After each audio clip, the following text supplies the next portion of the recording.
Welcome to a new day with Kevin Clark. I'm Kevin Clark. Woo. Yeah. Yes. Colombia's cocaine plan.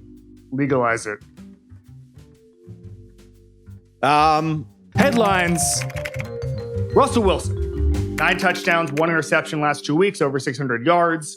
Looks like a bit of a philosophy change in Seattle, and I want to unpack what that means for not just Seattle, not just Russell Wilson, not just Pete Carroll, but the entire league. So Russell Wilson entered football about 8 years ago in a very different era of football. If there was creativity from a quarterback, or God forbid, improvisation from a quarterback, coaches were terrified of that. Coaches are obsessed, and have been for the 100 years of NFL football, with fitting a square peg in a round hole and saying, oh, we've got this guy who can do dynamic things. Why don't we fit them into my system? Instead of saying, hey, why don't we build a system around what this guy can do? In the last 8 years, I think, have been some of the most monumental changes in the history of the sport. I think about a 2016 interview I did with Mike Mularkey, and Mike Mularkey had Marcus Mariota. So I went down to Nashville and I said, Mike, what are you going to do? You're going to build the spread around Marcus? You're going to do a little Oregon offense, get a little more dynamic? And Mike Mularkey said, no, I'm not. He says, you can't run the spread. And if you think you can run the spread in the NFL, you don't know what you're talking about.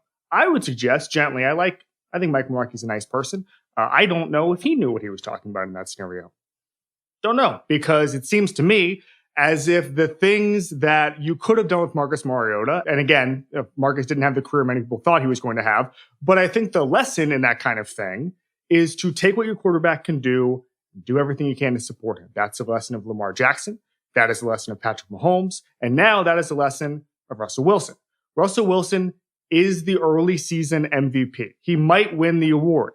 He has never gotten a vote. He might get a bunch of them this year. Now, listen, it is a hard era to be the MVP. Patrick Mahomes can basically win it whenever he wants. Lamar Jackson still looks like the most dynamic player in football. Pete Carroll is finally letting Russ cook. It's been 8 years since he entered the league. It's a shame it took this long for him to earn the trust. All's well that ends well. The lesson for everybody is let everyone cook. Ryen Russillo. He's lifting. They're going to have to change the rules of the fucking sport, Ryan, because some libertarian from Texas is drinking 6 protein shakes a day. Maybe 7. Ryen Russillo, what's going on, buddy? Not much. Just got done watching a bunch of football. I'd say yesterday was incredible. It was amazing. It was amazing. This was the chaos that I thought was going to happen in week 1, happening in week 2. This was week 1 for me. Best Sunday ever? So let's talk about Mahomes versus Jackson. I don't know. I feel like Bill O'Brien has taken Watson out of this, right? That was a little frustrating because it was Watson keeping plays alive like he always does. But then I just feel like Baltimore is built different, which is everybody's favorite saying now in basketball. We just built different. But they are built different than everybody, and you could see them wearing down a Houston team that, we feel like has put more resources into protecting Deshaun, because I don't think they even got to him in the first half. But as far as anyone surpassing Mahomes, as great as Lamar has been, he'd have to learn how to fly for me to put him ahead of Mahomes. But Wilson. Russell Wilson or Luke Wilson?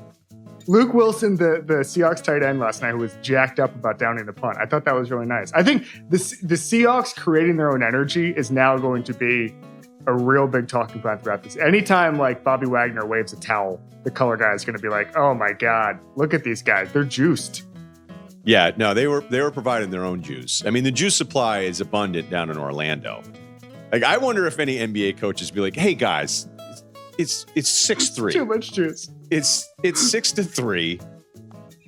Can we save some of that energy for a little bit later? But yeah, I do think if you're asking me if Luke Wilson brings the most energy of any player in the NFL, I can't say that it's not true. I do want to, since we're doing Russell Wilson, I need to show you something that we discussed earlier, and here it was. Oh my God. That's a look. That's like that documentary about the political kids in Texas State. What the hell's that? What's that called? Boy State? Boy State. Yeah. Kevin Clark here with Boy State. Russell, do you think John Kerry can carry Ohio? Because my model says that he has Delaware wrapped up. I didn't have you in the hottest guys of the ringer, but I'm rethinking it. You're like Kawhi Leonard in your hotness development.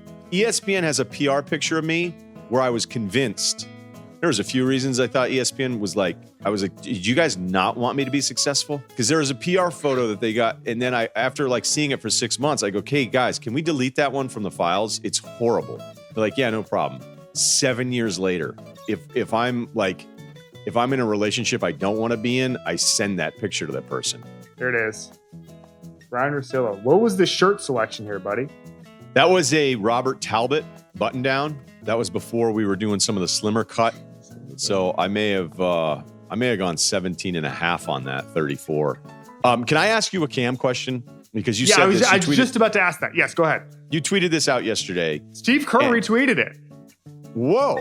Got a lot of buzz Steve Kerr? on Kerr Twitter. So the tweet was, if I'm an owner of a team with any average quarterback, even above average quarterback, I want Monday morning, first thing, to go into my coach's office, my GM's office, and say, what was the thought process behind not signing Cam Newton to a contract, just any contract, offering a backup role? Because when I look at this, if you're not Kansas City, Baltimore, Seattle, Houston, if you're any other team, you needed Cam Newton as a backup. You need Cam Newton as, everybody's all obsessed with gadget plays. New Orleans gave Taysom Hill $21 million to do gadget plays. Turns out Cam Newton was sitting there at $1.1 million against the cap this year. That could raise to 7.5 if they win if they get to the Super Bowl and he makes all-pro team, all this stuff. He's going to count against the cap next year for almost nothing. It's a one-year deal. It's risk. Every coach is risk averse. This was no risk. Signing Cam Newton, and if nothing happens, he never clicks, all that stuff, you go your separate ways. So if I'm an owner, I want to know, okay, the Patriots paid 1 year, $1.1 million against the cap. Why weren't we in on that in May?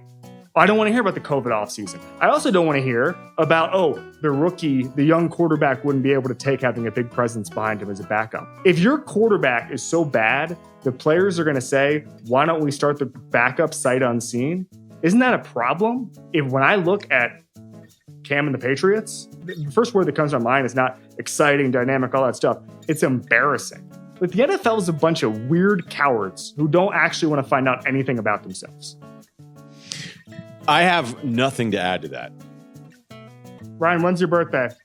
August 5th. So Leo. Okay. All right. Do not hesitate to follow your intuitive leaning, as it's helping you be first to the party, an early adopter of technology and ideas, or just generally head of the line.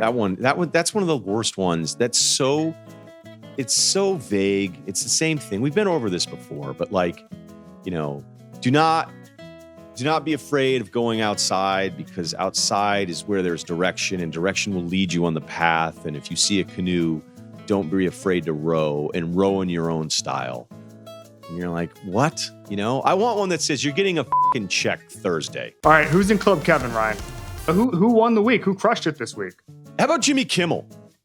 Jimmy Kimmel, like this would be the kind of thing, you almost feel like you have to say yes if you're in television. It's the Emmys, and it's part of the company you're with too. But I could almost imagine like a guy going, can I just do it the other time? Can I not do it this year? Maybe that's why he's really successful. So there you go. Jimmy Kimmel, welcome to Club Kevin. Ryen Russillo, thanks for joining us. Thanks, Kevin.